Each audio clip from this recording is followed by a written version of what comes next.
a gente se dirige ao segundo pedreiro. Aquele segundo pedreiro, ele pega, vira e fala assim: eu estou ganhando a vida. É o trabalho que eu consegui, eu estou conseguindo o pão aqui, levando para minha família. Eu não tenho nada do que realmente reclamar, não. Isso aqui é bom para mim, nesse momento. E ele se direcionou, então, curioso, qual seria a resposta do terceiro pedreiro. E ele, chegando para o terceiro pedreiro, ele pergunta: o que você está fazendo? Aquele homem para, e com um sorriso nos lábios, ele fala: eu estou construindo uma igreja. Eu estou construindo uma igreja. 3 respostas. O primeiro significava sofrimento, para o segundo significava o sustento. Para o terceiro, era alegria, satisfação. Tinha consciência de que aquilo ali era algo elevado, era um propósito, do qual toda sua força, todo o seu ânimo, todo o seu ser deveria estar voltado. E aquilo ali lhe redundava, lhe trazia grande alegria, grande satisfação. O texto que nós lemos, ele fala de um momento onde o Senhor levanta o seu servo, o profeta Ageu, para falar ao povo. A ocasião foi em 29 de agosto de 520 a.C. A palavra de Deus é inspirada, ela é verdadeira. E por conta dos relatos históricos, a gente consegue até chegar com certeza em alguns momentos. Mas o Senhor vem falar para nós, essa data de 29 de agosto de 520 a.C., data então, marca a data que o Senhor levanta Ageu para desafiar o povo, para levar aquela palavra de desafio, de voltar a construir ali o templo. O templo que tinha sido deixado, a reconstrução do templo tinha sido deixado de lado, já faziam 15 anos. O povo tinha voltado do cativeiro, Ciro tinha sido movido o coração, o imperador Ciro, quebrantado o seu coração, ele deixou o povo voltar, até falou: não, aquilo que havia sido tomado deles, ali dos seus momentos de adoração ao Senhor, ao Deus deles, os elementos de prata, de ouro, pega tudo, é para devolver tudo. E além disso, dê também recursos para que eles possam reconstruir ali o templo. E aquele povo volta então, parte dele, porque grande parte estava bem, falou assim: não, a gente já está aqui, tudo bem que nós estamos na terra dos inimigos, mas tudo bem que a gente não está mais lá na terra onde o Senhor nos concedeu, um lugar de adoração, vamos ficar por aqui mesmo. Mas parte do povo se levantou falando: nós queremos voltar, nós queremos sim reconstruir aquele lugar que é símbolo da nossa vida com o Senhor, do nosso relacionamento com Deus, vamos voltar. Mas quando eles voltam, os samaritanos, que eram um povo que tinha sido um povo sincretista, a religião deles, eles conheciam o Senhor, tinham parte ali da palavra do Senhor em suas mãos, mas eles foram afetados, a vida espiritual deles foi afetada, corrompida, por conta de outras religiões, afetou o seu entendimento. E eles falaram assim: a gente quer ajudar também.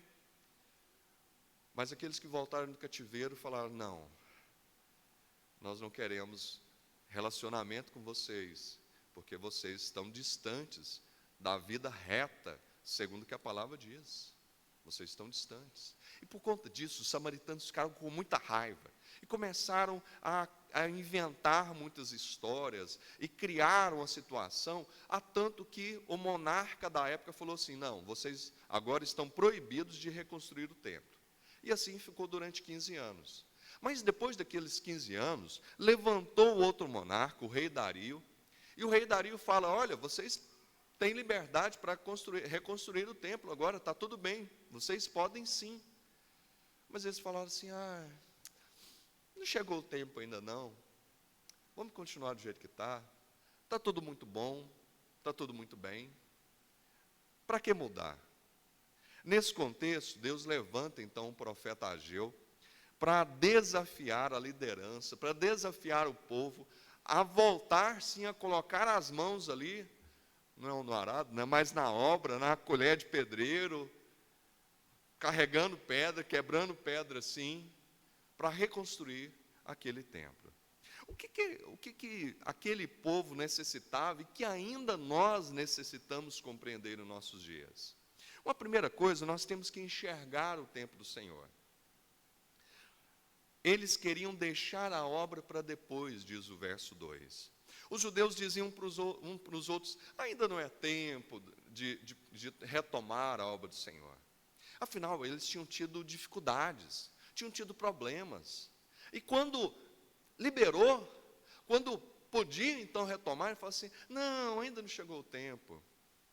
Não aconteceu isso com muitos, quando depois que passou o período da pandemia, e falou, podemos voltar a congregar-nos fisicamente, a estarmos juntos novamente. E muitos falaram, ainda não é o tempo. Vamos continuar do jeito que está tudo tão bom. Para que mudar o que para mim está dando muito certo? A indiferença estendeu-se à vida espiritual daquele povo. A questão de reconstruir não era a questão principal.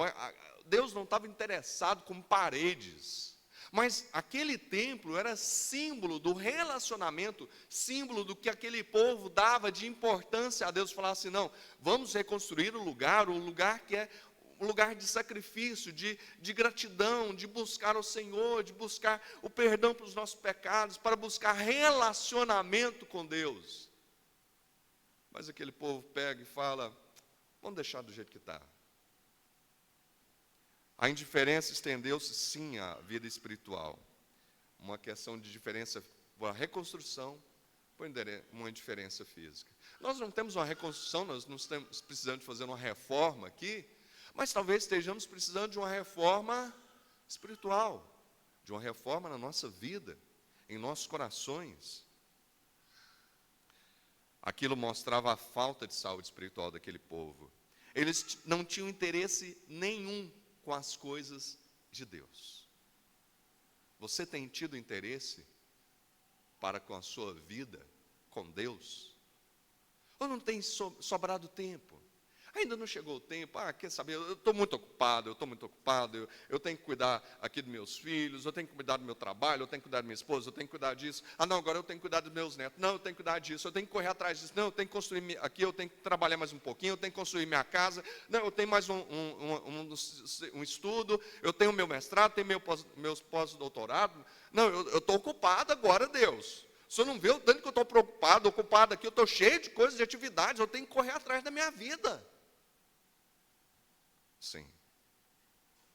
Mas Jesus diz em Mateus 6,33, buscai, pois, em primeiro lugar o reino, e todas essas coisas vos serão acrescentadas. Onde nós temos alicerçado nossas vidas? Nos nossos interesses, nas nossas vontades, nas nossas comodidades, ou em Deus? Eles colocaram seus afazeres acima da obra de Deus. O interesse pessoal deles, daquele povo, lhes afastou do Senhor. O povo agora preocupou-se com seus próprios interesses, e fala no versículo 4, 9, e no versículo 3 também fala que vemos que o povo buscava construir bem feitinhas as casinhas deles. As casas apaineladas aqui, eram casas bem feitas. Então eles construíram as casas e cobriram elas de madeira cara, madeira importada. É chique, aquela lá, casa de monarca, de rei. E eles foram investindo, não, eu quero deixar mais bonitinho, aqui mais com enfeitezinho, deixa eu decorar, minha casa tem que ser mais bonita do que o do vizinho, não, deixa eu investir mais um pouquinho, eu não posso ficar para trás, não. E foram se voltando àquilo. Havia uma beleza exterior dos lares, mas internamente aqueles lares estavam horríveis aos olhos do Senhor. Você tem uma casa bonita? Nós temos que lembrar que nós somos templo do Espírito Santo. Deus não está interessado na sua casa. Deus não está interessado, porque nós não vamos levar nada. Não é errado nós termos nossa poupança, nós temos uma casa arrumada, bonitinha, nós temos. Mas é errado quando nós buscamos essas coisas, quando nós colocamos essas coisas acima de Deus. Isso é errado. Quando nós buscamos a beleza exterior mais do que a beleza interior. Quando nós buscamos mais a riqueza aos olhos dos homens do que a riqueza aos olhos de Deus. Quando nós buscamos acumular tesouros nessa terra, quando nós deveríamos buscar acumular tesouros no céu. Isso é errado. Isso está muito errado. O verso 9 diz que cada um corria por causa da sua própria casa. É interessante a gente ver quando Jesus chega para Marta, né, e Maria, as duas estavam ali, aí Maria está ouvindo a palavra do Senhor, e Marta chega e fala, Jesus, não dá, eu estou aqui, ó, o senhor está vendo, eu estou correndo aqui, eu estou arrumando as coisas, estou deixando a casa arrumadinha para o Senhor, estou aqui fazendo uma comidinha, né, acho, não sei se cafezinho, tinha as coisas lá do dia, estou deixando a casa arrumadinha para o Senhor, e a Maria aqui, Jesus, aqui, ela parada, não está fazendo nada. Jesus vira e fala, ela está fazendo a melhor parte. Ela escolheu a melhor parte. Às vezes nós ficamos tão preocupados, não, eu tenho que receber bem, que nos esquecemos de receber quem é o mais importante, que é Cristo. Nós desprezamos, nós ficamos tão preocupados com o secundário, e esquecemos o que é prioritário, que é a palavra de Deus. Considerai o nosso passado. Considerar o nosso passado é necessário. E também é uma coisa que nós devemos rever. Deus deixou de abençoar o trabalho deles. O texto diz que eles semeavam muito, mas colhiam pouco. A comida que comiam não matava a fome. A água, o que eles bebiam não matava a sede, não tirava a sede deles. Quando eles chegava o frio, o que eles tinham de casaco, de agasalhos, de cobertas ali, não era suficiente para aquecê-los. O salário do trabalho não dava para comprar o que precisavam. Não é que eles não tinham, é que Deus não abençoava para aquilo ser o suficiente. Tinham, mas Deus não abençoava. O pouco que Deus dá para aquele que lhe é fiel, para aquele que ama, vem a ser muito. Mas o muito nas mãos daquele que despreza a Deus, não é nada. Porque Deus não faz prosperar, Deus não abençoa. Aquilo nunca é o bastante. Já viu pessoas que sempre pegam e falam assim, não é o bastante, eu tenho que ter mais uma casa, eu tenho que ter mais um prédio, eu tenho que ter mais um carro. Não é o bastante, eu tenho que ter mais, eu tenho que ter mais. Só que o problema não é o ter. A questão é ser uma pessoa, um servo de Deus, um filho de Deus Altíssimo, que ame ao Senhor, que esteja na dependência dEle. O salmista fala que o pão de cada dia aos seus amados Ele dá enquanto dormem. A gente tem que descansar no Senhor. A gente tem que entender que aquilo que é básico, necessário, Deus não vai deixar faltar em nossas vidas. Mas aquelas pessoas estavam passando necessidade, porque não colocaram Deus em primeiro lugar. Você tem colocado a sua esposa, o seu trabalho, os seus filhos em primeiro lugar? Deus nos toca, e que toque, que esteja tocando em nossas vidas, que esteja sim nos disciplinando, porque isso é a expressão de amor. Se Deus te deixar do jeito que está, você distante dEle, você buscando a sua própria vida, e Ele não te estiver disciplinando, clame misericórdia. Porque isso é a condenação de Deus, isso é juízo. Deus nos disciplina. Deus nos chama, sim, a recordar, a entender e a perguntar pelos motivos. E aqui o texto fala isso, no versículo 5 e 7. Nós precisamos perguntar, por que está acontecendo isso? Por que não está dando certo? À primeira vista, poderiam pensar que Deus não os abençoava porque tinham quebrado algum princípio. Quem dá mais, recebe mais, né? Tem a teologia aí da prosperidade. Se eu dou, Deus vai ter que me dar aí o cêntuplo. 30, 60, 100 por um. Vai ler o texto. Você é um servo de Deus, que Deus transformou sua vida. Você é um cristão. Sim, você vai falar da palavra de Deus, durante toda a sua vida, vai servir ao Senhor. Que Deus, 30, 60, 100 pessoas venham a se render a Cristo. O texto não está falando de dinheiro, não.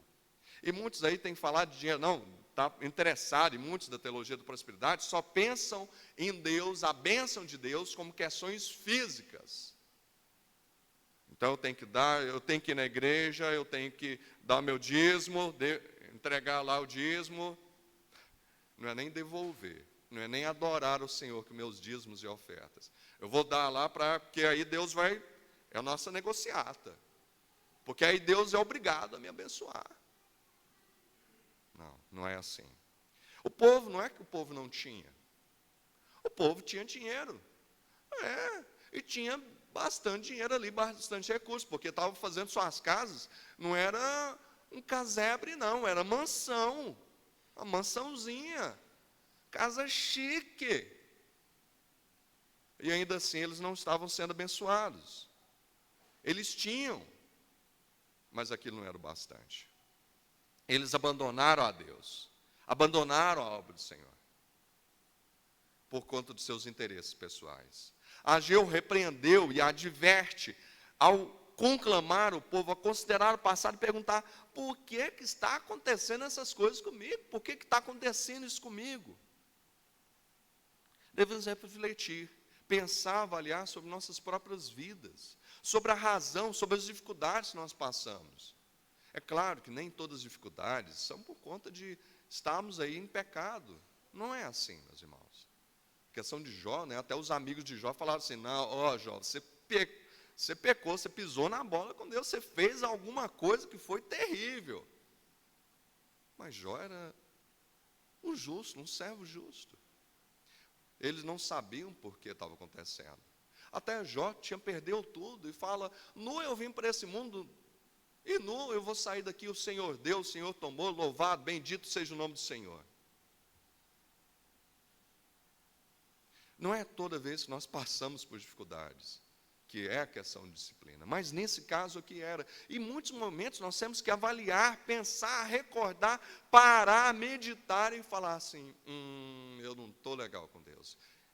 O salmista fala: vê se há em mim algum caminho mau e guia-me pelo caminho eterno, Senhor.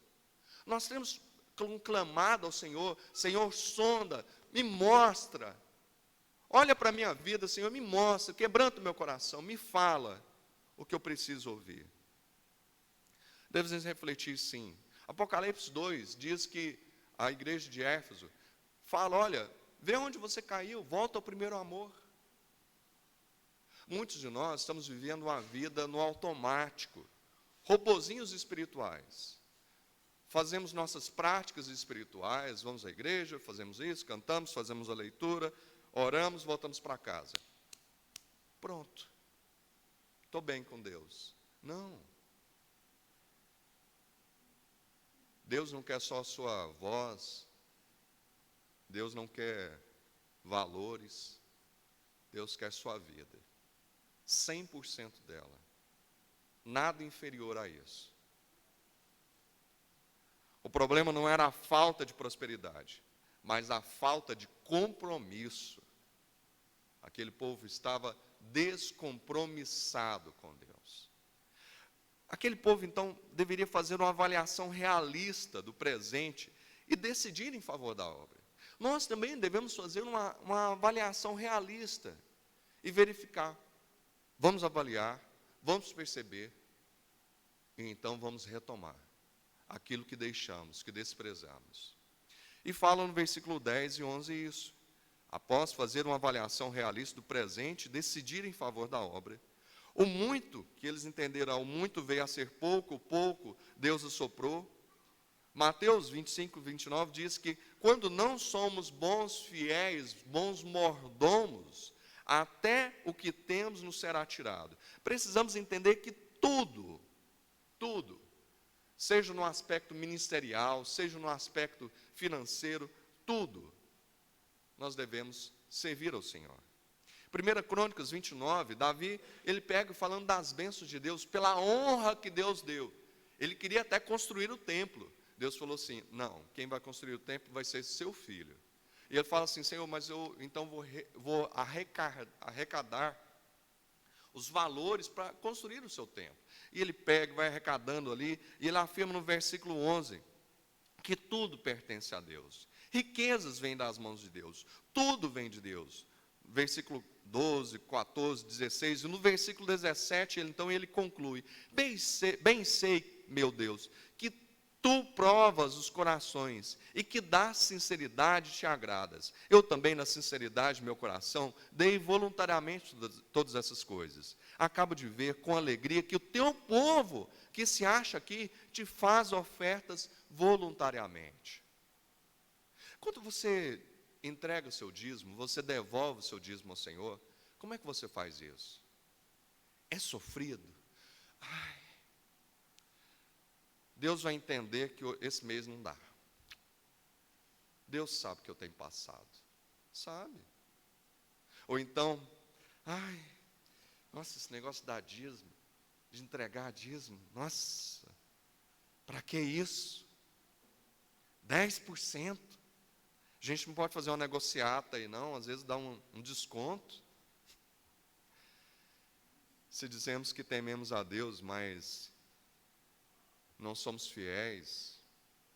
E uma expressão de fidelidade, uma expressão de aliança, uma expressão de amor com a obra do Senhor.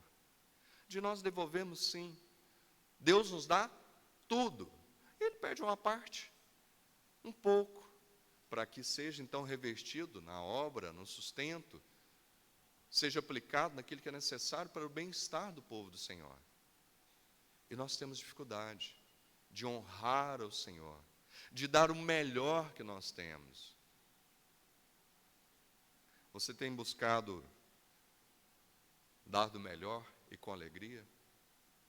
Qual foi a diferença de Abel e de Caim quando ofertaram ao Senhor? Um o Senhor rejeitou. Em Hebreus fala que Abel teve fé. Você crê realmente em Deus? Você ama realmente o Senhor? Você quer realmente estar comprometido, envolvido na obra do Senhor? Você quer realmente demonstrar, Senhor, eu não amo, não é ouro nem prata, eu não sou o jovem rico que desprezou a estar com o Senhor Jesus, eu não sou a Judas que desprezou a Cristo por 30 moedas de prata que vendeu ali ao Senhor. E Judas estava com Jesus, Judas tinha dons ali, Judas viu toda a manifestação da glória do Senhor ali na vida de Cristo e ainda assim desprezou. Mas muitos não dizimam, e dizimar, por exemplo, é uma expressão que falta confiança em Deus, é uma demonstração de ingratidão, uma demonstração de infidelidade. E geralmente, quando a gente quer perceber se a pessoa não está bem espiritualmente, a primeira coisa que ela deixa de fazer é entregar o dízimo. Como pastor aí, já tenho mais de 20 anos de pastoreio, geralmente a gente percebia isso. Eu tenho que verificar como está o nosso irmão. Porque havia essa postura. Quando a pessoa se agarra muito a algo que, na verdade, não podemos manter. Nada desse mundo podemos manter. Mas o Senhor nos dá a oportunidade de louvá-lo, adorá-lo. Quando somos fiéis naquilo que nós temos e confiamos nas promessas do Senhor de forma sincera, Ele abençoará o nosso salário. Mas se, por outro lado, nós confiamos só em nós mesmos, buscamos pelo nosso próprio braço, pela nossa mente, vencermos esse mundo, nós fracassaremos. Mas qual que é a conclusão? O que nós podemos fazer então? se o povo voltasse a edificar, Deus voltaria a abençoar.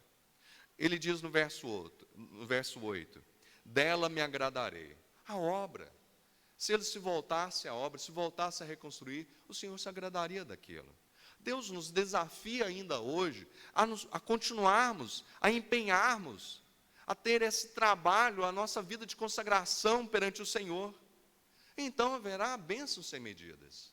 E não é só bênçãos físicas não, meus irmãos. Ele nos dá o sustento, mas realmente até a nossa própria, a graça de maior comunhão, a nossa vida com Deus, a presença doce do nosso Senhor, o nosso crescimento, o desenvolvimento do nosso dom, dos nossos talentos.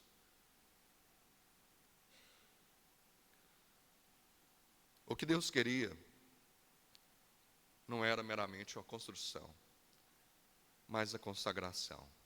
Trazei madeira e edificai a casa, dela me alegrarei, me agradarei, e serei glorificado, diz o Senhor.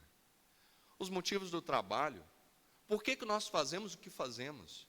Por que nós estamos na igreja? Por que nós servimos ao Senhor? E eu estar na igreja não estou falando de paredes. Entendo, sempre é nós como povo do Senhor. O que motivou aquele povo? O temor do Senhor, versículo 12. A promessa de que Deus estaria presente. Eles não estavam interessados em valores, eles falaram assim, vamos reconstruir a casa do Senhor. Porque eu verdadeiramente quero Deus na minha vida. Verdadeiramente eu quero demonstrar que eu quero agradar a Deus. Temor a Deus é isso. Temor a Deus não é ter medo de Deus. É ter medo em desagradar a Deus, em desonrar a Deus. Houve aquele despertamento que veio do Senhor. O povo aceitou o desafio e depois de 24 dias começaram então a reconstruir. Da mesma forma como aquele povo foi desafiado, nós também somos desafiados por Deus a nos consagrarmos, a sermos gratos, a cultuarmos sempre, a servirmos com alegria. Alegrai-vos sempre no Senhor. Outra vez vos digo, alegrai-vos.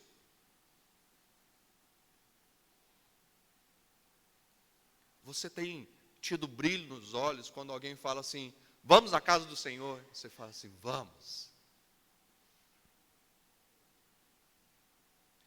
Você se lembra dos pedreiros, do início da história, do sermão?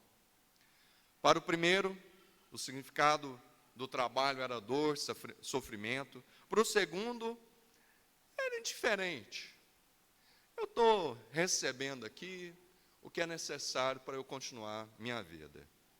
Já o terceiro tinha uma consciência do que ele estava fazendo era importante, que era realmente para honrar, era uma honra ele estar fazendo o que estava fazendo. Deus tem sido para adquirir algo,